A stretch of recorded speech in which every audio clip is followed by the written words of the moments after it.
Narito na ang mga balitang dapat ninyong tutukan. Mula sa mga tagumpay at mabubuting balita hanggang sa mga kwentong nagbibigay inspirasyon. Ito ang inyong Good News Update. Unang balita. Dalawang persons of interest ang iniimbestigahan sa pagpatay sa Amerikanong marine biologist na si Kent Carpenter sa Negros Oriental, kabilang ang kanyang live-in partner at kapatid nito. Sinusuri ng pulisya ang hindi tugmang pahayag ng babae at iba pang posibleng motibo, kabilang ang pagnanakaw. Next news. Hinatulan ng 16 years na pagkakakulong si Kenichi Takano matapos mapatunayang pumatay sa 22 years old na si Airi Sato habang nagli-livestream sa Tokyo.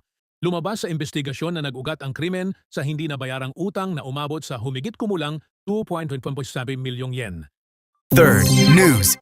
Sinentensiyahan ng 8 taong pagkakakulong ang isang mag-asawa sa Japan matapos mapatunayang paulit-ulit na inabuso ang kanilang 2 years old na anak na si Runa, na kalaunan ay namatay dahil sa matinding pinsala. Hindi rin nila agad dinala sa ospital ang bata kahit nangangailangan na ito ng agarang gamutan. Yan ang ating mga balita ngayon. Commercial muna! Mga problema at suliranin sa buhay ay hindi nawawala. Tanging kailangan ibay ng puso upang ikaw ay di maging kawawa. Mag-usap tayo at gagaan mga problema nyo. Mga pagsubok sa ating buhay. May promo tayo, huwag palampasin! May kailangan ka bang iprosesong dokumento? Mas pinadali at mas pinaabot kaya na ang pagkuha at pagproseso ng inyong mahahalagang papeles. Available ang aming apostille services, marriage certificate, Senomar, birth certificate at translation services. Para sa inyong iba't ibang pangangailangan, para sa trabaho, pag-aaral, pagbiyahe o pagpunta sa abroad. Mabilis at maasahang serbisyo. Maayos at hassle-free na pagproseso. Abot kayang promo rates. Shipping fee is not included. Kumpletong dokumento, isang mensahe lang. I-message na ang aming page Mag-usap Tayo by Vicky Ozawa para sa mga katanungan at detalye ng aming mga serbisyo at promos. Like, share at follow ang aming page para sa iba pang updates at espesyal na alok. Looking for a delicious homemade snack? Try our very own Nutflix. Homemade Filipino garlic fried peanuts.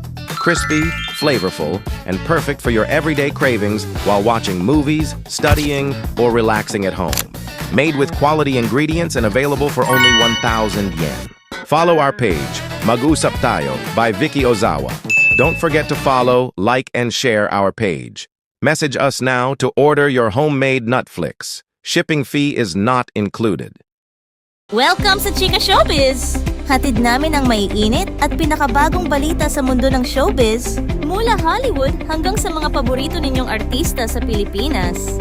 Tara, sabay-sabay nating alamin ang latest chika! Ibinahagi ni Bea Alonzo ang ilang black and white photos mula sa kanilang simple at pribadong civil wedding ni Vincent Co sa Makati. Kabilang sa mga larawan ng kanilang wedding rings at cake, habang maraming celebrity friends ang nagpaabot ng pagbati sa bagong kasal. Masayang ibinalita ni Ate Gay na lumiit na ang bukol malapit sa kanyang leeg matapos ang mga sesyon ng cyber knife treatment. Ayon sa kanya, ikinagulat pa ng kanyang doktor ang bilis ng paggaling at patuloy siyang nagpapasalamat sa mga dasal at suporta ng kanyang mga tagahanga. Ibinunyag ni Donita Knows na 6 na buwan na silang magkarelasyon ng kanyang bagong partner. Ayon sa kanya, mas pinili nilang kilalanin ang isa't isa habang nasa relasyon na at naniniwala siyang mas madaling malaman ang tunay na compatibility kaysa sa matagal na panliligaw. At iyan ang kabuuan ng ating balita. Maraming salamat sa inyong pagtutok. Huwag kalimutang i-follow ang aming page, Mag-usap Tayo by Vicky Ozawa, para sa mas marami pang updates mula Japan, Pilipinas, at buong mundo. Ingat at hanggang sa muli! Before we end, we invite everyone to like, share, and subscribe to our page. You can watch us not only on Facebook, but also on our YouTube channel for more updates and exclusive content. We also have original 100 Pinoy diaries and 95 Tagalog quotes at Spotify and Apple Podcast. All in Tagalog, written by Vicky Ozawa. Voice over by talented Filipina, Miss Joy and Jasmine, now available. So don't forget to listen and support our creative works. If you have any concerns, inquiries, or if you are interested in our commercials or services, Please feel free to message us anytime on our Facebook page, Mag-usap Tayo by Vicky Ozawa. We are open Monday to Friday, 9 a.m. to 6 p.m. Japan time. Thank you very much for your continued support. And we look forward to assisting you. Maraming salamat from Team Mag-usap Tayo by Vicky Ozawa. Here is short quote from Ms. Vicky Ozawa, Life is a gift. Find peace of mind first rather than happiness. Thank you very much.